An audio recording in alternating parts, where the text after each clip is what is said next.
Bonjour à toutes et à tous, vous écoutez Cinécast, salut Thibaut. Salut Guillaume. Cinécast, c'est le podcast qui chaque semaine vous recommande des films à voir au cinéma, en streaming ou VOD.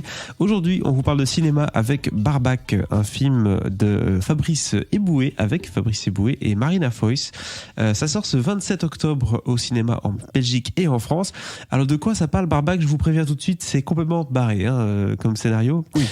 C'est Vincent et Sophie qui sont tous les deux bouchers et leur commerce, tout leur couple est en pleine crise. Tout le monde sait, l'industrie de la viande parfois se porte pas très bien, mais leur vie va basculer le jour où Vincent tue accidentellement un vegan militant qui a saccagé leur boutique. Ça commence déjà bien.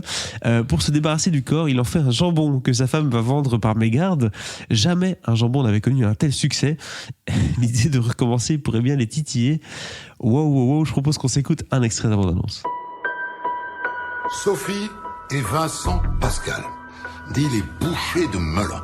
Pendant plus de 3 mois, ce couple d'apparence sympathique a exécuté et consommé plus d'une trentaine de véganes grâce à des manquements énormes de la gendarmerie.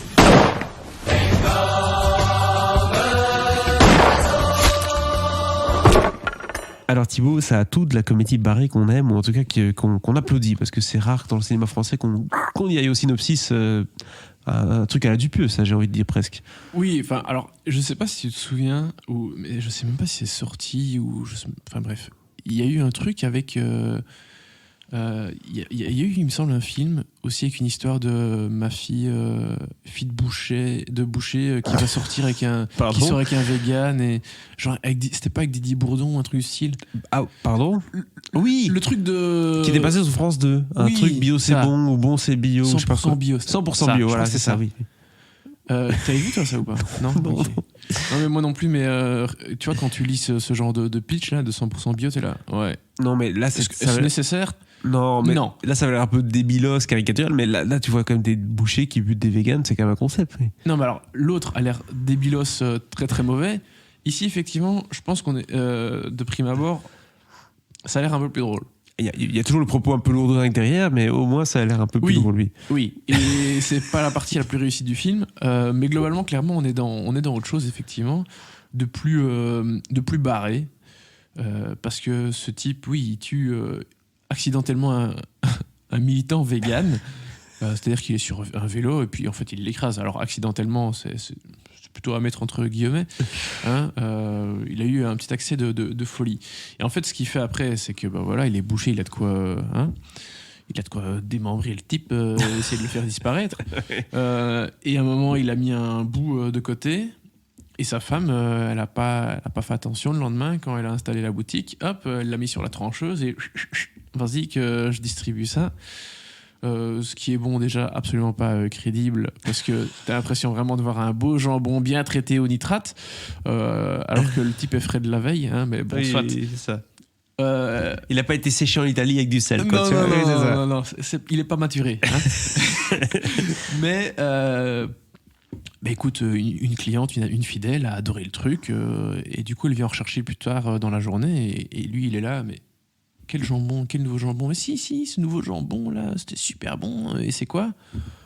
Et là, il commence à comprendre que c'est un bras ou une jambe de vegan. Il dit que c'est du porc d'Iran. Et ça y est, le porc d'Iran devient la nouvelle sensation. La nouvelle sensation locale, tout le monde en veut parce que c'est incroyable. Tombé par terre, il est dans le routeur, le mec. Oui. Mais voilà, son commerce périclite. Il a un nouveau super produit. Qu'est-ce qu'il faut faire? Soit tu dis j'en ai plus, c'est fini. Hop. Faire un partenariat avec la morgue, c'est un bon concept. Soit tu te mets à chasser des véganes. Ah, parce qu'il faut qu'ils soient véganes. Visiblement, ils sont un peu plus tendres. Ils ont un truc en plus, tu vois. Ils ont bouffé des carottes et de la salade toute leur vie. Voilà. Ils ont un bon transit aussi, tu vois. Mais c'est un truc pour Quentin Dupieux, ça. C'est parfait. Écoute. Oui et non. Sauf que c'est Fabrice Eboué. Et ça, c'est quand même pas le même style du tout. C'est Fabrice Eboué, c'est un autre style, ça c'est sûr. Mais clairement, on rigole pas mal parce que c'est barré. C'est bien barré, c'est déjanté comme il faut. Surtout qu'ils ont un couple d'amis, sa femme et lui. Mais l'autre, c'est boucherie industrielle, tu vois. Donc, Donc déjà, ça crée des tensions supplémentaires, comme s'ils avaient besoin de ça, alors que leur couple va pas, leur boutique va pas, eux ils ont leurs potes à côté qui vivent dans grande baraque, ils sont full thune, et c'est pas du tout la même philosophie sur les animaux, la viande, enfin bref, tout ce que tu veux. Il y a des soucis, il y a plein de tensions, il y a plein de choses qui vont se passer, il va y avoir plein de morts, bref, c'est un peu rigolo. Oui. Par contre, c'est pas fin du tout. Hein, oui, c'est pas fin. D'ailleurs, apparemment, Fabrice Eboué avait l'idée dans le scénario à la base de faire le film du point de vue des véganes et faire en sorte que c'était des véganes qui faisaient un attentat au salon de l'agriculture. C'est quand même pas du tout le même film. Non. Et là, on est tombé dans l'inverse, où c'est des bouchers qui essaient de survivre en tuant des véganes. Heureusement qu'il l'a pas fait, parce qu'en vrai, je trouve que après, alors c'est pas le but du film non plus, mais c'est un peu à charge. Tu vois, c'est bon, les véganes, vous êtes gentils, mais ce serait bien que vous mangiez un bout de viande et arrêtez de nous casser les couilles, quoi. Ah, c'est marrant qu'ils prennent cette charge-là, parce que dans notre monde actuel, c'est genre l'autre. Bon petit confort, ma viande, voilà. Hein. En gros, cassez pas les couilles des gens qui... Enfin, en gros, ne soyez pas chiants si vous êtes vegan, quoi. Ouais. Tu fais ton truc, mais tu fais pas chier. C'est un peu ça. Après, il dit pas que... Enfin, il y a une petite critique du monde de la viande, tu sais, bah forcément, parce qu'il y a Spot, qui a une... élevage, enfin boucherie industrielle, 500 cochons au laboratoire tous les jours, où ça va à la pelle, mais ça reste assez peu nuancé tout ça, entre le portrait qui fait des véganes, le portrait qui fait du monde de la boucherie, etc. C'est pas fin du tout. C'est du Fabrice Eboué. Et après, bon, tu vas me dire, c'est une pure comédie qui va loin, et donc faut jouer des clichés, etc.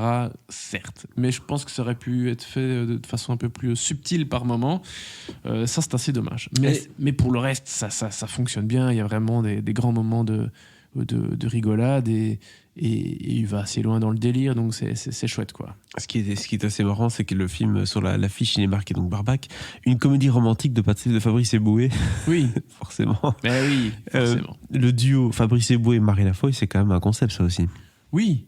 Honnêtement, je n'avais pas forcément d'a priori sur le duo, parce que ils viennent tous les deux de la comédie, même si je suis plus Marina Foïs que Fabrice Eboué, hein, a priori.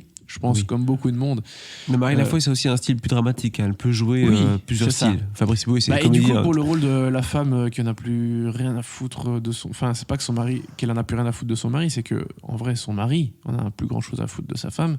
Enfin, il la touche plus. Enfin, hein, tu vois, les reproches habituels de personnes qui ont divorcé.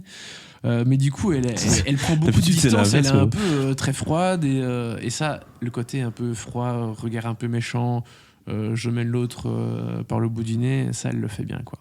Parce qu'évidemment, lui, il n'a pas envie de retuer quelqu'un. C'est elle qui va être derrière le truc, tu vois. Elle voit une opportunité pour essayer de sauver la boucherie, leur couple, pas forcément, mais la boucherie, oui. Et donc voilà, c'est comme ça que toute l'aventure démarre. Et du coup, oui, Marina Foïs, elle est parfaite pour ça. Eboué joue très bien le mec qui est mené par le bout du nez par sa femme, et qui fait un peu ce qu'elle veut, dans la mesure du possible, hein, parce qu'elle lui demande quand même beaucoup. Mais voilà, super duo, et voilà, ça contribue assez bien à la somme toute réussite du film. Ce qui est moins réussi, par contre, c'est la typo du titre, qui est juste immonde sur ce poster. Bref, revenons-en à la note du film. Si tu devais noter le film sur 5, Thibaut, tu donnerais combien ? Écoute, 3. 3, donc c'est pas mal du tout pour un film de Fabrice Eboué. Franchement, oui. Eh ben. Oui, j'ai passé un vrai bon moment.